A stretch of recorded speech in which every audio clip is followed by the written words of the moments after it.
May we now please request Schalk Cronje to give us his keynote. Namaste. Last year they got me to say something. Maybe I can remember it again. Dusra dit me, apka swada hai.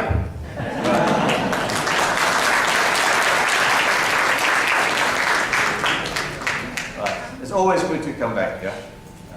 I sometimes think after all of the hard work, sometimes I come back to India just to rediscover my soul. When I find sessions like these, and I find a lot of people that are really excited to learn about technology, it's really inspiring. People that smile. Sometimes I think we sort of miss the parts of the world that I travel. It's always great to have people that laugh and still have fun. And this conference is like that. There's a lot of fun going on here as well. Now, I'll start with a silly little joke. Last time I told a couple of jokes at the speakers dinner, but people are catching. Maybe they're a bit more awake now. So. Yeah. So I was just thinking about technology, and you know, all of these things about cloud.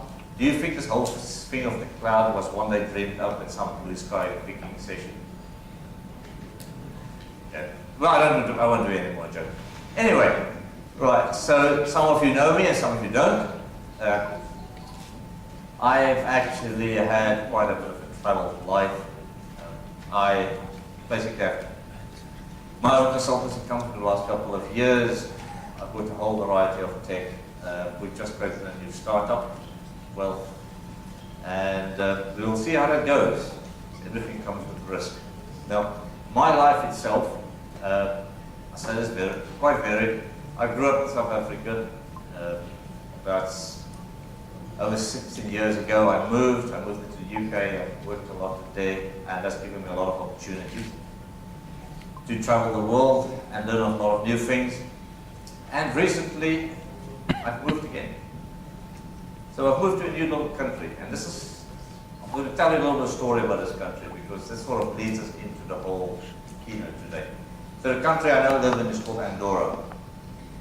Now, if I ask who knows about Andorra, I think there's only going to be one person in this room. Oh, there's one more.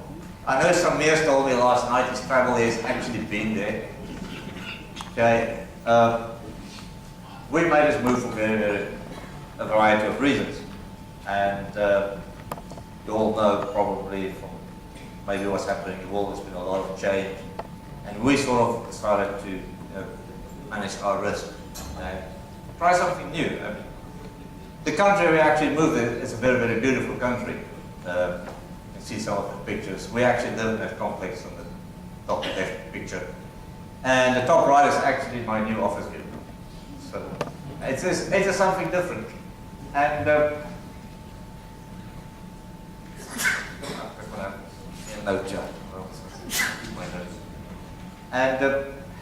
yesterday, in this whole, when we had female panel up here, Nana actually said she would like to have a boutique by the time she's 50. She want to have it. It's a dream. Well, I turned 50 2 weeks ago. Right? I've tackled something completely new. I've always wanted to live in an area like this. It's totally possible. Obviously, these kind of things come with risk, and we've taken a risk to do that.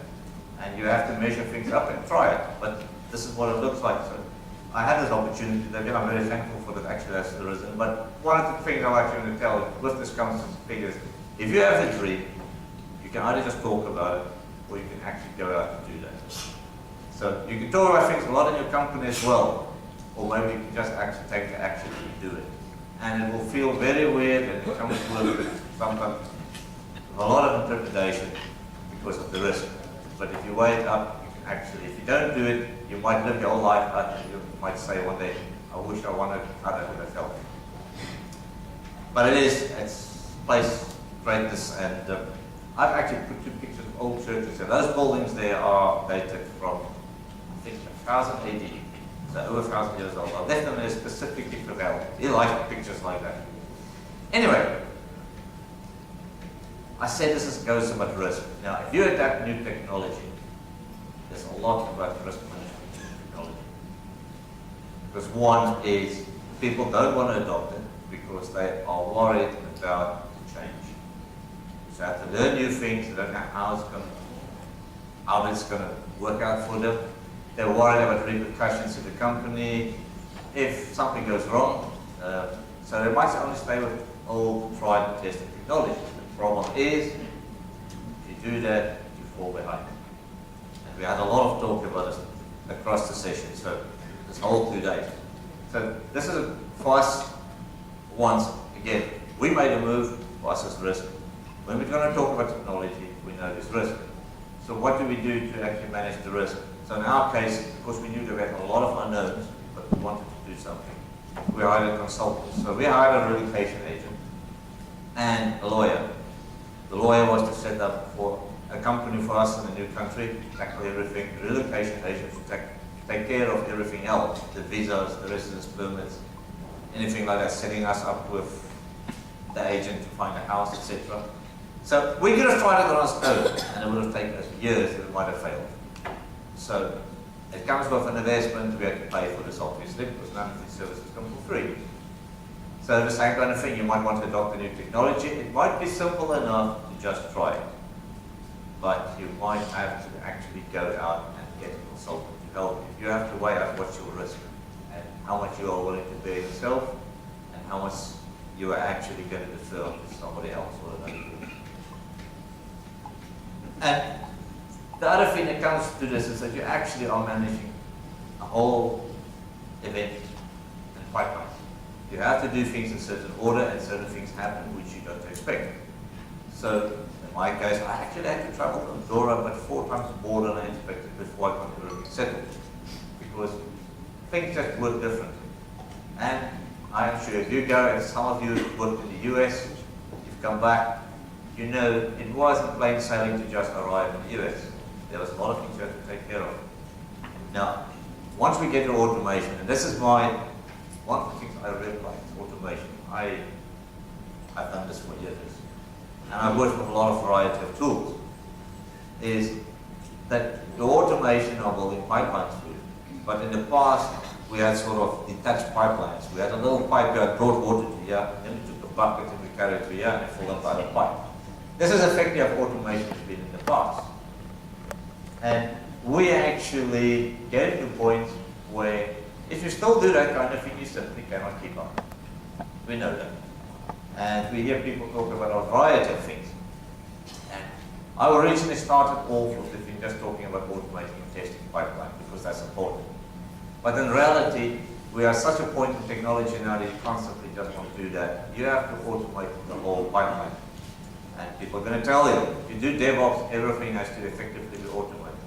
It's not quite true, but generally, you have to automate everything that's mundane. And you want to run a process that has to be hands-off as much as possible. And this is really where we want to get to. So we are going to just look at a couple of things today where I think tools that actually have to address today's needs must be able to do. So if you want to automate it, don't just think testing. I can definitely talk about testing here, but you have to fix a complete DevOps line from the moment you create something until it gets to deployment and beyond. The first question is, most people think we want to run these things that are run remote. I'm telling you today, you want to be able to simulate as much as that whole pipeline on your own machine, your own workstation. If you can do that, you can debug things a lot easier. A lot of people sort of say, oh, we can do this integration. Yes, that's great. But sometimes you build things and you put them in continuous integration, and you put too much continuous integration. So you put too much intelligence in Jenkins or in Trails.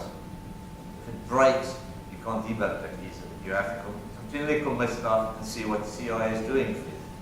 So it's better that you can move a lot of that locally, and effectively all the CI does, it reruns the process for you again.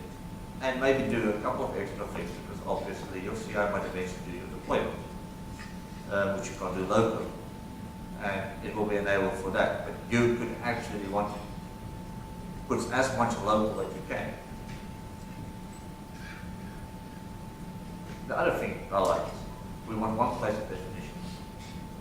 Now, currently you have people write code, so they put code in this system over there, and then the test system is completely different.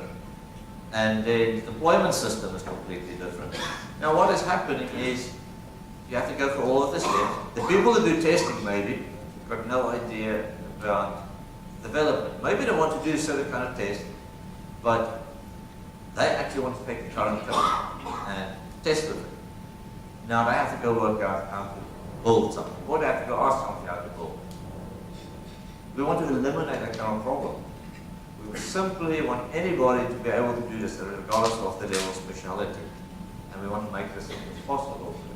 So we would like to have everything effectively, like my whole pipeline defined in a single area, so that anybody can actually run the pipeline. They can check it out, they can run the pipeline. That will make it a lot easier. So if I want to do this, the first thing I really want to define is I want to say where am I going to find artifacts. And one of the things I actually want to do is I want to write this in as plain English as possible. So I might want to say something like that. That this is actually code to show you, but I'm not going to talk about the tool. I actually want to talk about a concept here. Now let's say where am I going to find all of my dependencies? For instance, if you're in a typical JVM shop, you're going to say, well, I'm going to find them all in JCentral, maybe Central, or maybe in our local enterprise repository. I want to define it in a simple area. That's it.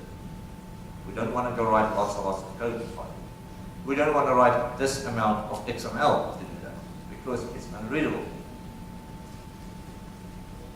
So that's my first point. So you must be able to define where you can find your artifacts very easily, and then easily specify what are the artifacts that you want to need. So I might want to say, for compilation, I need a set of artifacts. So that's a simple one there. Just understand kind of mailing coordinates. I want an artifact, and I can list them all. I want to make it easy. If you work with Maven before, then you know you can list them. It's about so much XML for every artifact. But I'll leave it there. That's the second point you want to do. You want firstly to get back. First one is I want to say where can I find my artifact in English or near English, and which artifacts do I need. Now, if you have defined that, the person who maybe wants to run a testing part of it, don't have to worry about anything. It's defined. They can go read it, but they don't have to care. We want a system to eventually bootstrap this for us. But sometimes what I want to do is I want to have specific dependencies for testing. Okay, so in my case, I am writing my unit tests, for instance, in Spot Record.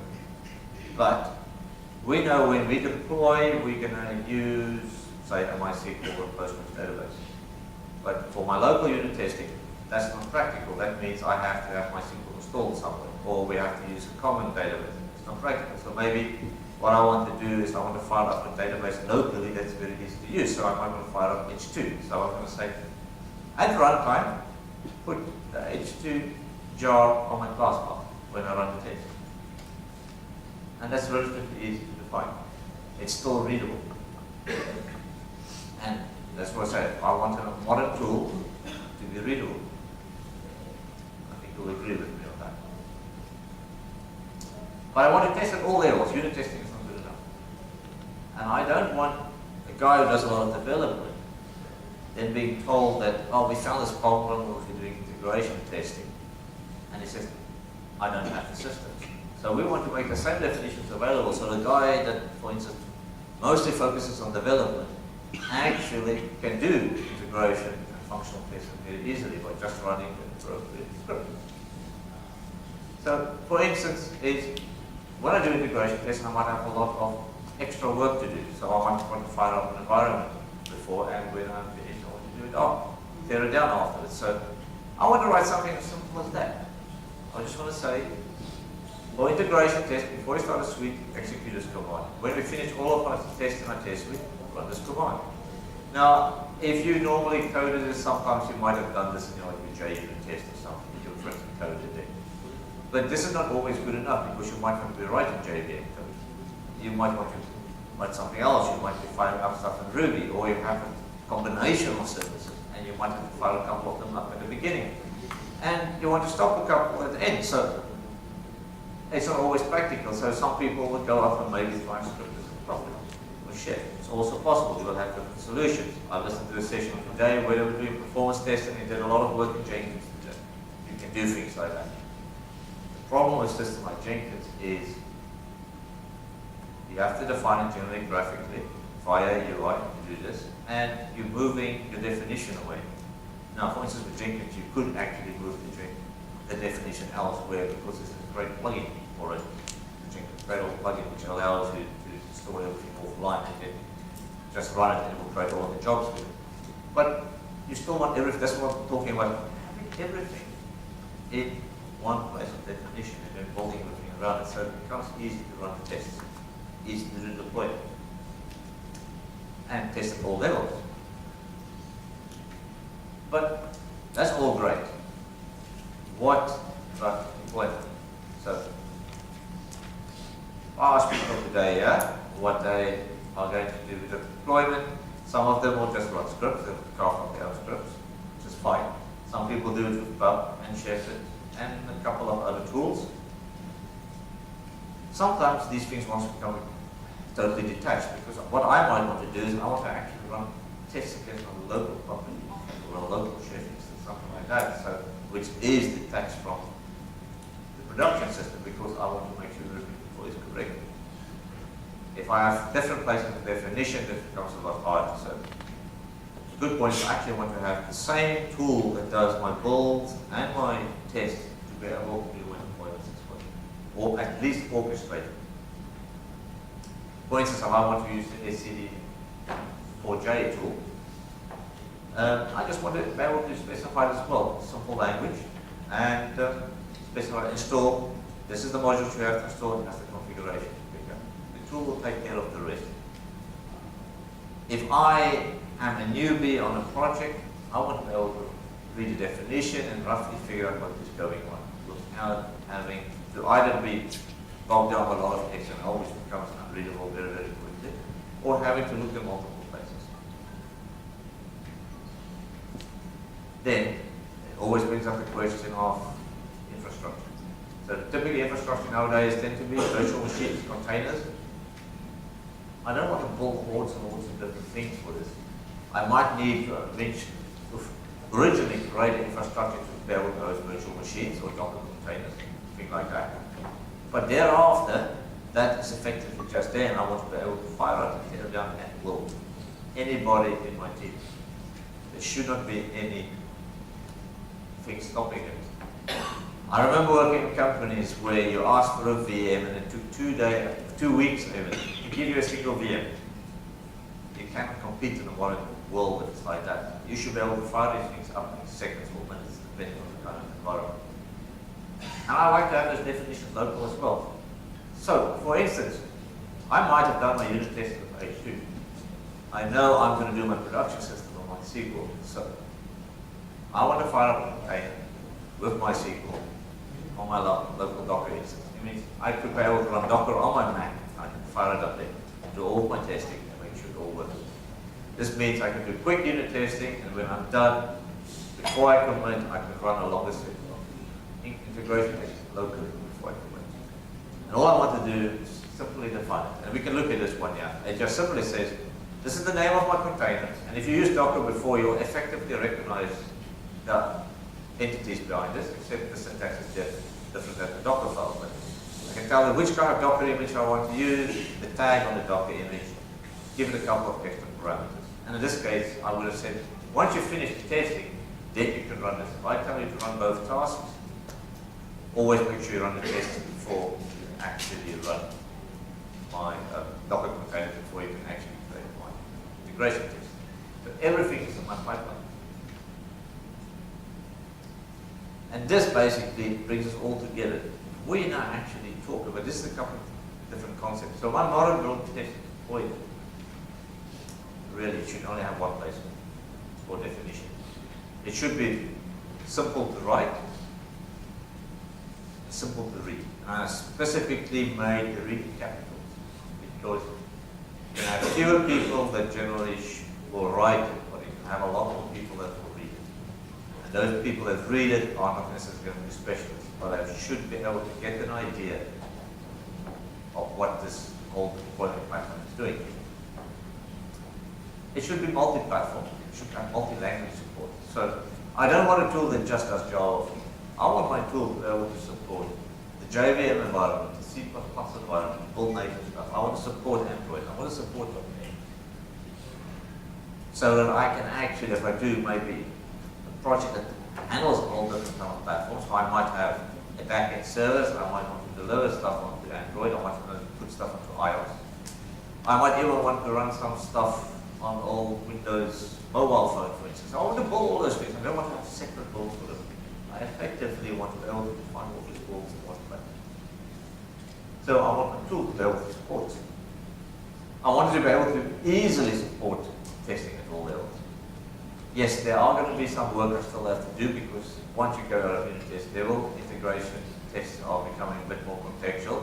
Functional test levels are going to even be more contextual. So there's still work you want to do, but I want to have it so easy that they define the definitions in one place. And with this all, eventually I want to be able to also try to be able to deploy it. Then, it's all fancy features, but it needs to be fast. I don't want to sit there with a big build and wait for ages. You know, working for a client where an old build system is made. The full build takes 4 hours. A deployment after the build takes 45 minutes.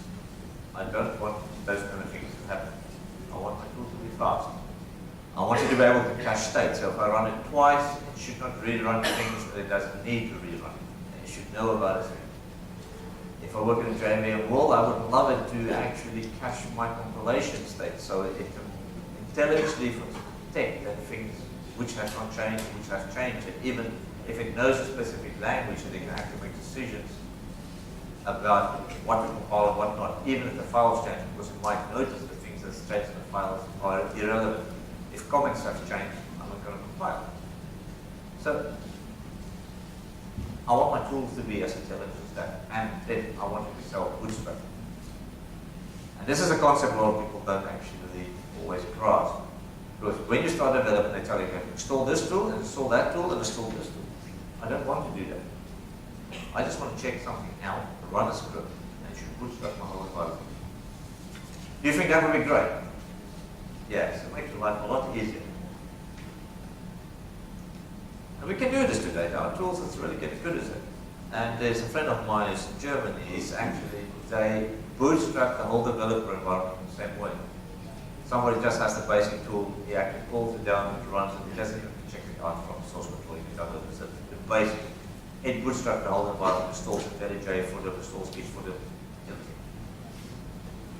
which makes it a lot easier. So you don't even have to build an image.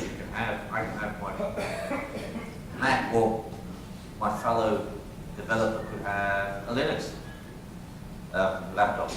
We can both just pull this and install it, bootstrap it automatically for us and pull it to our environment.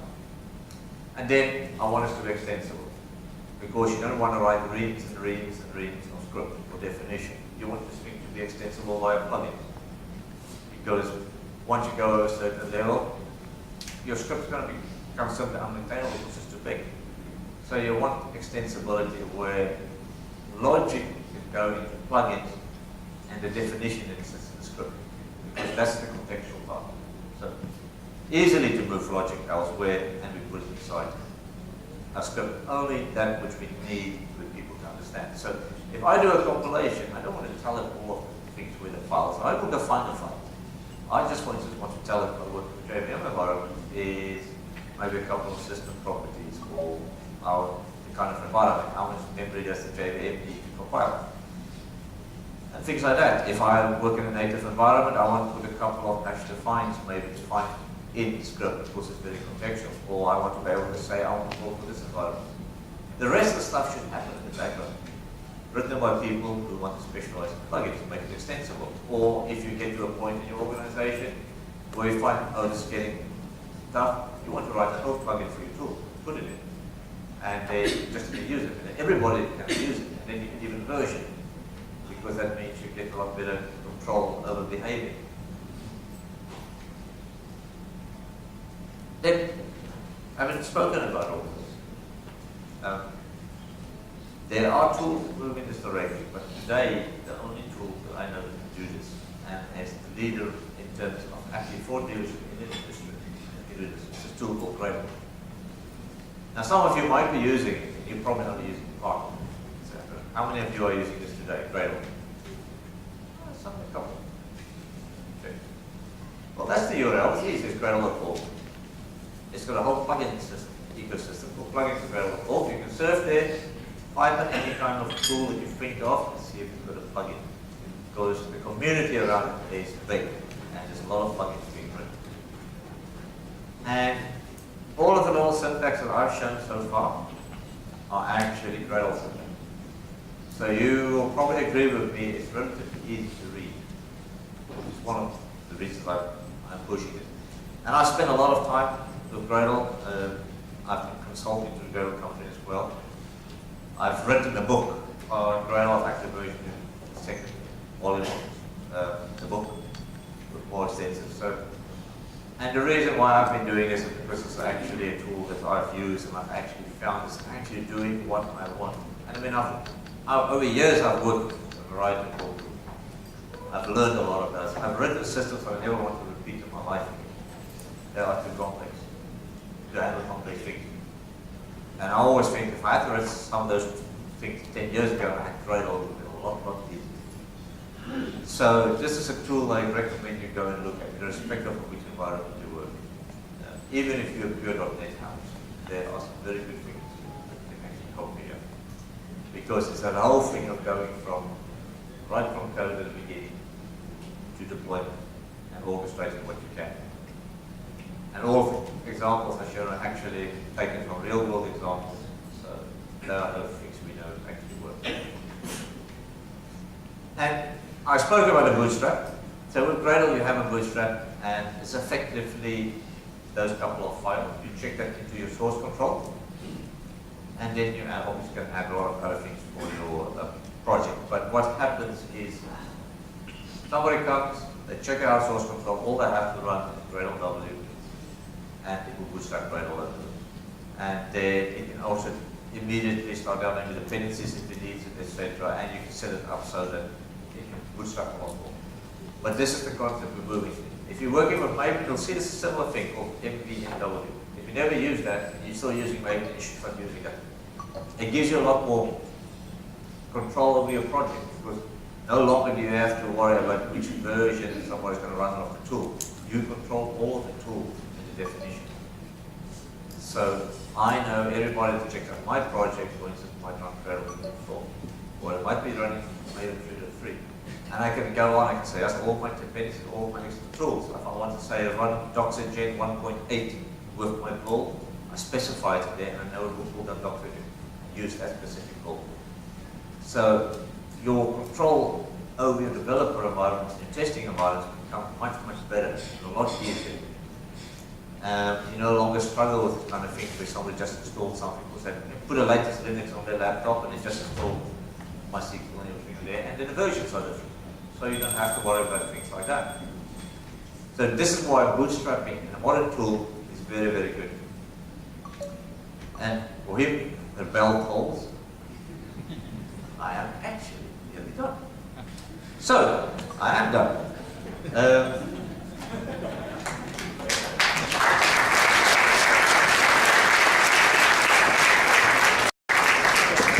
going to leave you with the points because I go and think about what you need, think about a feature which needs to be effective. And tools are growing and maybe you'll be supporting or contributing to such tools. I'm going to advise you to look at Gradle. If you're never going to use it, the concept of this tool is so great today, it's definitely leading the pack in terms of thought leadership in this industry. And the other thing I said, if you haven't read, don't forget about it, work with it, because it might come true. Okay, questions?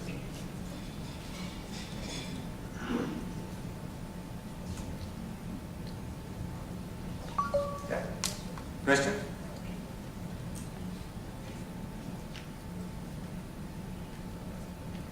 Any questions? It's late in the afternoon, they're all falling asleep. Maybe we should make them dance. Thank you, Schalk. May I request Mr. Krishna Raj to facilitate? I have a question. So, Yes. Yeah, welcome.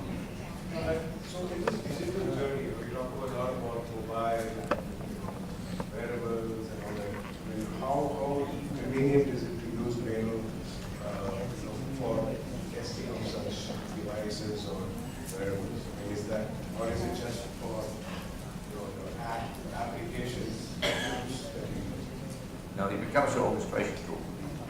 So if you're going to test in the cloud, you can even use that to push down the test in the cloud. So what you get is one point of definition.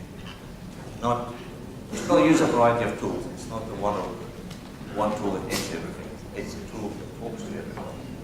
And via plugins, you can do a lot more. And it has interfaces with the other tools that typically people use. A lot of the tools, yes. That's the one. Yes, that's it. It has to Okay.